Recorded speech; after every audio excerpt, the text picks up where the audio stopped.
ইমান কষ্ট কৰি ভিডিঅ'বিলাক বনাওঁ, খালি আপোনালোকে লাইক এটা কৰিবহে মন নকৰেহে। উখহি থকা চকুকেইটা দেখি গম পাইছে চাগে, এইজনী শুই উঠিয়ে ডাইৰেক্ট পথাৰলৈ আহিছে।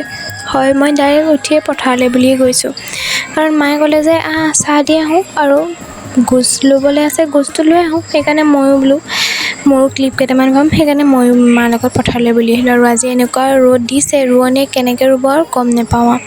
ইমান ৰ'দ দেখি মই আৰু ৰৈ নাথাকিলোঁ, তাত ঘৰলৈ বুলি আহিলোঁ। তাৰপিছত এইপিনে ওলালোঁ এয়া ফাৰ্মাচীলৈ যাবলৈ বুলি, আৰু টি চাৰ্টটো দেখিছে দাদাৰ পিন্ধিয়ে ওলাই লৈছোঁ।